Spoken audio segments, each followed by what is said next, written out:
Continuamos con la ponencia Los líderes del agrarismo radical en México y el proyecto socialista agrario en la década de 1920, que nos presentará el doctor Irving Reynoso Jaime, quien es profesor de la Universidad Autónoma del Estado de Morelos, con líneas de investigación que se concentran en el análisis de la política del mundo rural durante los siglos XIX y XX desde una perspectiva regional. La semblanza que nos mandó el doctor Reynoso Jaime es muy sintética. A mí me gustaría agregar que también es uno de los especialistas que tenemos en México sobre la Comintern, la Tercera Internacional, y que tiene también una amplia investigación en ese sentido en las relaciones, las tempranas relaciones entre México y la Unión Soviética. Le pasamos la palabra al doctor Irving. Muchas gracias, Diego. Buenos días a todos. Y quiero iniciar agradeciendo la invitación. La verdad que les agradezco que me hayan considerado, a ti, Diego, a Diana, Margarita y Bermundo, que no lo conozco, pero no sé si está, pero andaba por ahí. Y bueno, y a mis compañeros de esta mesa, ¿no? Miguel Ángel también, después de esta excelente ponencia. Y me parece muy importante la organización de coloquios con este tema. O sea, yo los felicito por la iniciativa, porque además me gustó mucho el título, ¿no? Aquellas ideas, como un fulano de tal llamado socialismo, ¿no? O un tal socialismo. Eh, y digo que es importante porque apela a la cuestión fundamental que siempre tenemos en México, que es ¿dónde está la izquierda? ¿Dónde está la izquierda? ¿Qué es la izquierda? ¿Cuáles son las ideas de la izquierda? ¿Quiénes son de izquierda hoy? ¿No? No nada más históricamente, sino contestar esa pregunta hoy. Una pregunta de respuestas tan inciertas, ¿no? ¿Dónde está la izquierda? Y bueno, un primer paso para contestar esa pregunta, pues hacer una revisión histórica de lo que ha sido la izquierda en sus distintas expresiones, al menos en el corto plazo histórico que sería el inmediato siglo XX.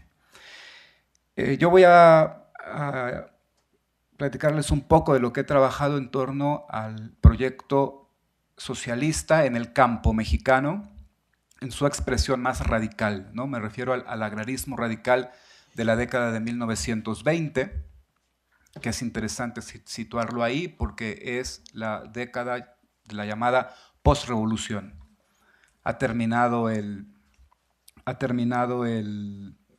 periodo armado de la revolución, tenemos una nueva constitución, tenemos un nuevo orden constitucional, que hay que entenderlo obviamente como un punto de partida y no un punto de llegada. La constitución del 17 es un punto de partida en el sentido de la transformación social, es un punto de llegada en el sentido del consenso, las facciones revolucionarias han llegado a un consenso ahí, pero en el sentido de la verdadera transformación social, de lo que es la revolución, que es la transformación, no la guerra, pues es un punto de partida. Entonces, eso quiere decir que si nos situamos en 1920, el principal problema por el que estalló la revolución, que creo que todos estaríamos de acuerdo, que no era la democracia, sino era la guerra, la tierra, ¿sí? Con la ponencia de Miguel Ángel recordé esa frase en alguno de sus discursos o cartas de Flores Magón, cuando Flores Magón diferencia su proyecto revolucionario del de Madero y dice, votar no le da de comer al pueblo, ¿no? Votar no le da de comer al pueblo. Una de las grandes reivindicaciones de la lucha armada es la tierra, no la democracia. La democracia es parte de la crítica al antiguo régimen, pero el problema fundamental sigue siendo el problema de la tierra. Y en 1920 el problema de la tierra sigue sin estar resuelto. Ha habido una tímida reforma agraria de Carranza en el 15, algunos otros repartos agrarios muy tímidos también en los años posteriores, y a partir de 1920 empezaremos a ver ya repartos agrarios más intensos, aunque no llegarán a los niveles del cardenismo, en los gobiernos de Obregón, Calles y el llamado periodo del Maximato. Entonces, ahí es donde hay que situarnos, ¿no? En 1920 el problema de la tierra no está resuelto, aunque ya tenemos un nuevo orden constitucional con el cual se supondría que se va a resolver. Y ahí surgen dos tipos de agrarismo, si lo queremos simplificar, con un montón de escalas de grises en medio de los dos, pero yo diría, vamos a sintetizarlo en dos. El agrarismo oficial, que lo vamos a definir como un agrarismo que viene liderado por el gobierno, desde el gobierno, o por el Estado, desde el Estado. Hay ahí muchos exzapatistas metidos, ¿no? Toda esa historia es más conocida. El Partido Nacional Agrarista, que está dirigido por zapatistas, la Comisión Nacional Agraria y todas las instituciones que desde el Estado se crean para ir llevando adelante el reparto agrario y la reforma agraria, ¿no? Ese es el agrarismo oficial y tiene un objetivo de fondo también muy importante, que es la pacificación. El agrarismo oficial entrega tierra a cambio de pacificarte, ¿no? Entrega tierra a cambio del fusil, a cambio de la desmovilización militar. Es uno de sus objetivos también, no dichos quizás, pero es así. Y el agrarismo radical, que podríamos debatir si es correcto, pero bueno, nos entendemos, ¿no? El otro, el agrarismo rojo, el agrarismo radical, es un agrarismo autónomo, independiente, puede ser autónomo o independiente respecto a ¿qué? Respecto al Estado. Lo cual no quiere decir que sea completamente anarquista, como hablábamos acá, ¿no? Hablaba Miguel Ángel en la ponencia anterior. Este agrarismo autónomo e independiente puede tener diálogo con el Estado, puede tener incluso colaboración directa con el Estado cuando sus intereses se alinean, ¿no? Pero vamos juntos en este proyecto o vamos juntos en esta acción. No estoy yo subordinado a tu poder o subordinado a tu agenda política, ¿no? En general tratan de mantener su independencia, pero hay que decir que hubo muchas colaboraciones. Eso no quita que se pudiera colaborar con el Estado cuando convenía colaborar con el Estado. Entonces, ¿cuál es la parte radical? La parte radical tiene que ver con que este agrarismo no entrega las armas, o al menos su consigna o su ideal es no entregar las armas. Eso es lo que lo vuelve radical. Si no, estaríamos hablando de un agrarismo autónomo o un agrarismo independiente, pero no un agrarismo radical. La parte de la radicalidad tiene que ver con que ellos plantean que el movimiento campesino tiene que seguir armado. Y lo sintetizan muy bien en una consigna que va a repetirse a lo largo de la década, ¿no? ¿Cómo era? Con una mano el machete para trabajar la tierra o el arado para trabajar la tierra, con la otra mano el fusil para defenderla. ¿Sí? Esa sería más o menos la imagen, la metáfora, ¿no? De la consigna de este agrarismo radical. Entonces yo quiero centrarme sobre los tres líderes más importantes de este agrarismo radical en la década del 20, ¿no? Curiosamente, ninguno de los tres alcanzó una notoriedad nacional, ni se subió a los altares del agrarismo. Sí, por supuesto están lejísimos, pero lejísimos de la santificación a la que fueron sometidos las imágenes de Emiliano Zapata y de Francisco Villa. Esos están en su nirvana particular, ¿no? Están más allá. Ellos ni siquiera, ¿no? Sí tienen cierta notoriedad y yo diría incluso cierta santificación a nivel regional o a nivel estatal por determinados grupos, aunque eso nunca se oficializó, ¿no? Me refiero a Primo Tapia en Michoacán, a Úrsulo Galván en Veracruz y a José Guadalupe Rodríguez en Durango, ¿no? Esos serían los tres focos principales de radicalismo, al menos los que yo conozco mejor, aunque hubo también radicalismo agrario en el Estado de México en la época, ¿no? Que sería interesante estudiarlo más a detalle, aunque no tuvieron una figura, un liderazgo así de relevante como el de estos tres. Primo Tapia tuvo una experiencia como migrante en Estados Unidos, en distintos estados. Entró en contacto con la International Workers of the Work, los llamados Wobblies, ¿no? No sé si así se pronuncia, yo les digo Wobblies. Entonces entró en contacto ahí con los Flores Magón, por supuesto.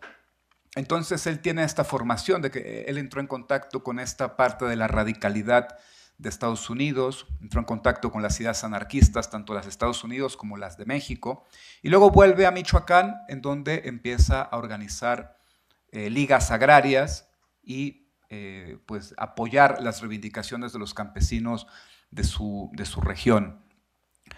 En el caso de Úrsulo Galván, tuvo también una breve experiencia, aunque no está tan documentada, tan estudiada, pero tuvo una breve experiencia en Estados Unidos, donde habrá entrado en contacto con estas ideas también, aunque como digo, no está tan documentada. Pero de él sí sabemos que por ser veracruzano y por haberse desarrollado en el puerto, pues como lo han expuesto varios autores, ¿no? El puerto de Veracruz, como cualquier puerto, pues es un hervidero de ideas, es un lugar en donde transitan las ideas radicales y entonces él se forma ahí. No es casualidad que en Veracruz hubiera grupos de estudios marxistas, socialistas y otras expresiones de la izquierda, y entonces él ahí en uno de estos grupos conoce a Manuel Almanza, que va a ser uno de sus principales profesores en el sentido ideológico, ¿no? Luego él se trabaja con los anarquistas de Herón Proal y otros líderes que en 1922 organizan la huelga inquilinaria en Veracruz. Esa es su primera experiencia. Y a partir de esa experiencia de la huelga inquilinaria con el sindicato de inquilinos, él va a proponer a la organización establecer un sector agrario y se va a dedicar a ir visitando pueblo por pueblo en una región de Veracruz, reclutando líderes hasta formar también una organización agraria que se llamó la Liga de Comunidades Agrarias de Veracruz.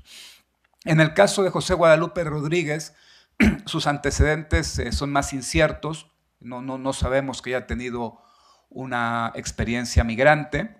Él era profesor rural, profesor de primaria, ¿no? Entonces se le conocía con el mote de el profe.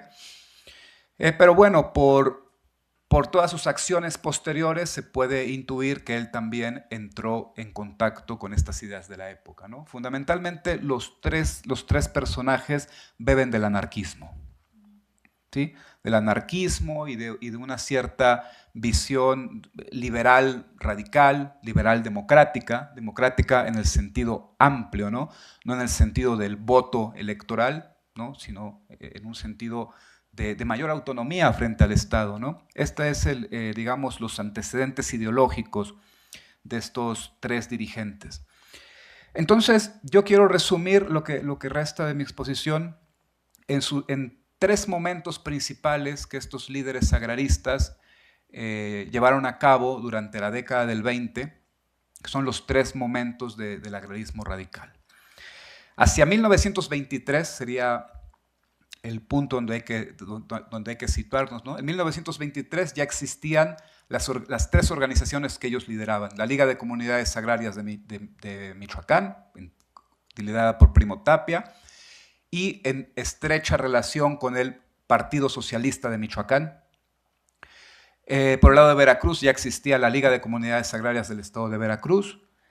Acá su principal diálogo no era con un partido socialista, sino con el gobernador Adalberto Tejeda, que era como Martínez Verdugo ha calificado, ¿no? un gobernador progresista, de estos revolucionarios democráticos, que tenía muchas simpatías por el agrarismo más autónomo y desde el gobierno del Estado de Veracruz apoyaba las actividades de la Liga.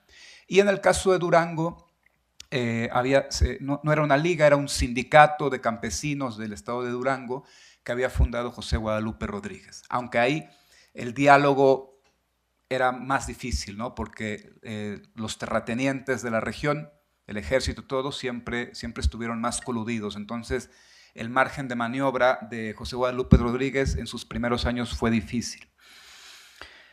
¿Qué ocurre? Que esto es otra historia, porque acá me estoy concentrando más en los agraristas, pero en una historia paralela se había fundado el Partido Comunista, y el Partido Comunista andaba a los tumbos tratando de organizar al movimiento obrero, ¿no? Y pues como siempre se dice, ¿no? Se estaba tratando de organizar una revolución proletaria sin proletarios, porque en México el proletariado, y sobre todo el proletariado industrial, que es al que el comunismo tiene que apelar en primera instancia, pues era muy débil, muy débil.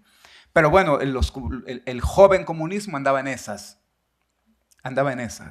¿no?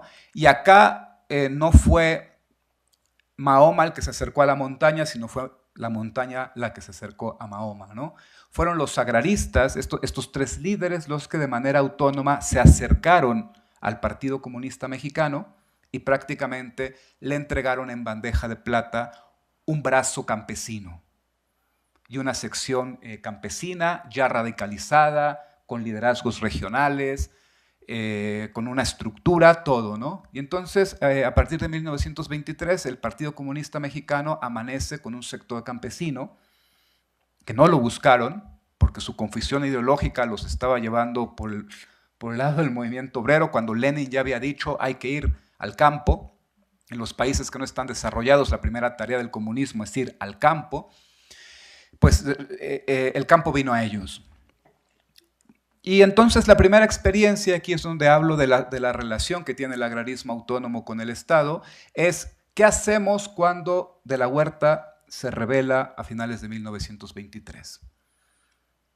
¿Nos rebelamos junto con él o apoyamos a Obregón y Calles, es decir, apoyamos al Estado? Y bueno, ahí hay un debate, obviamente eso no es automático, pero después de un debate, el agrarismo radical resuelve que hay que apoyar al Estado frente a un enemigo común, que es esta rebelión reaccionaria, esta rebelión donde hay terratenientes.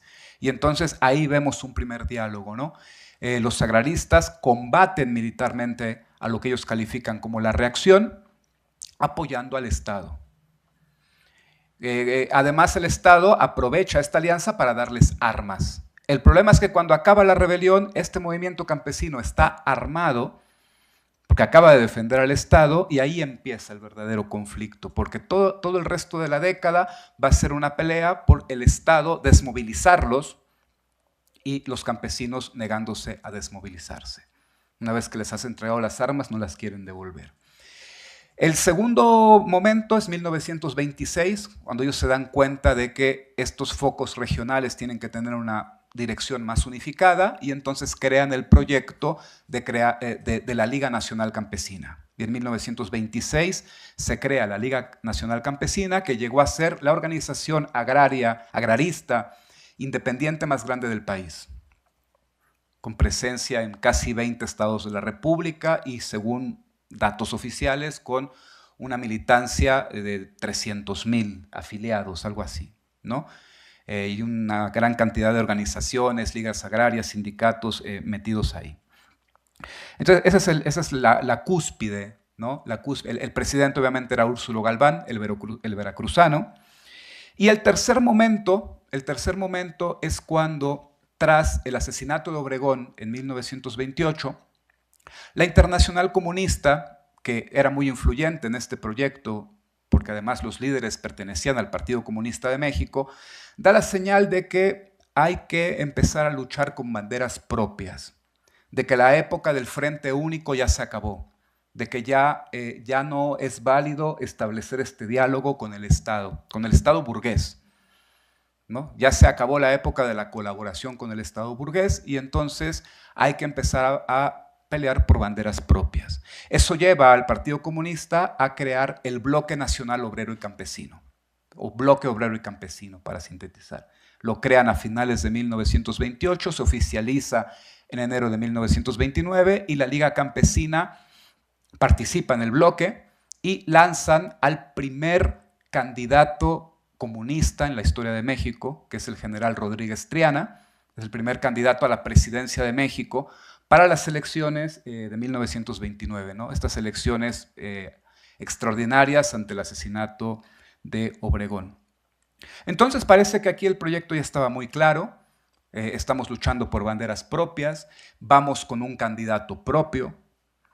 Obviamente no tenían la ingenuidad de pensar que se podía llegar al poder a través de las urnas, pero ellos veían la campaña electoral como una manera de movilizar a las masas campesinas, y no como una manera de obtener votos.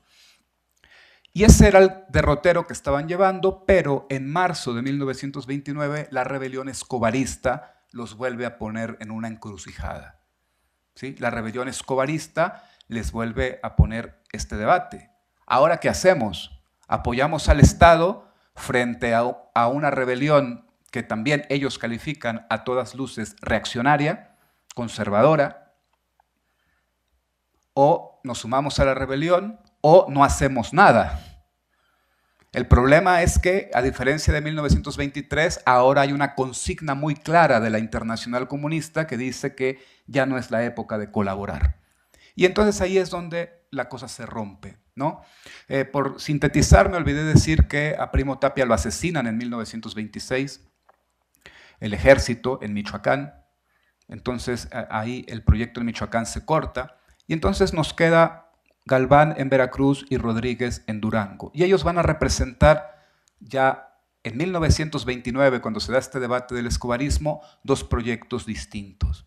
Porque Galván se niega a romper con el Estado por los vínculos que tenía con el gobernador Adalberto Tejeda y porque la Liga de Comunidades Agrarias de Veracruz tenía mucho financiamiento por parte del gobierno estatal. Entonces, ellos se niegan a romper y apoyan al Estado frente a la rebelión escobarista. Escobarista. En cambio, José Guadalupe Rodríguez en Durango no apoya al gobierno y la lectura es esta. En este momento de debilidad del Estado, que el Estado está ocupado luchando frente a la reacción, es el momento en que los campesinos podemos tomar la tierra con nuestras propias manos. Y entonces él dice, este no es mi problema, yo no voy a luchar en la rebelión escobarista, y toma sus tropas y expropia tierras. Expropia tierras, expropia ganado, marca al ganado, esto es una anécdota muy famosa, ¿no? Marca al ganado con la hoz y el martillo, pero sobre todo la expropiación de tierras. Él secuestra tierras y las reparte entre los campesinos de manera directa. Y eso va a ser un escándalo entre los terratenientes de la región, que por supuesto se van a defender y en pocas semanas lo van a asesinar. ¿Sí? Lo van a asesinar. Y el asesinato de José Guadalupe Rodríguez pues, fue promocionado a nivel internacional como un mártir del comunismo, porque daba la casualidad de que él tenía un alto mando en la Cominter. Así que la Cominter se lo tomó personal y el asesinato de José Guadalupe Rodríguez no es el único factor, pero es el factor que desencadena que poco tiempo después la Unión Soviética y México rompan relaciones diplomáticas, ¿no? Rompan las relaciones internacionales. Y entonces ahí vemos las dos caras de la moneda, ¿no? Un agrarismo cargado de contenido socialista, en este caso de contenido, un proyecto más radical, de contenido comunista, pero que, como decía en la conferencia de ayer el doctor Rodríguez Curi, siempre hay que tener muy presente las diferencias entre la teoría o entre la ideología y atender a la verdadera práctica histórica, ¿no? La mayoría del movimiento campesino radical, representado por Veracruz y por Úrsulo Galván, pero no eran solo ellos, quiero decir, la mayoría de los campesinos del país, se daban cuenta que era muy difícil echar a andar cualquier proyecto de reforma agraria sin el apoyo del Estado. ¿Sí? Y entonces uno puede tener el proyecto socialista o el proyecto marxista-leninista muy bien estudiado, pero en los hechos se estaba peleando con otra revolución que todavía no era un proyecto acabado. ¿Sí? Entonces, esa es la gran contradicción del agrarismo radical en México, ¿no? El agrarismo radical trata de radicalizar la Revolución Mexicana hacia un proyecto netamente socialista, pero obviamente se dan cuenta que la marea revolucionaria que se había desatado en 1910 era muy fuerte y no la podían parar, y que lo único que había que hacer era subirse a esa ola y no tratar de armar una ola nueva que no iba a poderle competir a la gran legitimidad, sobre todo que tenía en el campo la Revolución Mexicana. Bueno, hasta ahí dejaría mi exposición. Muchas gracias.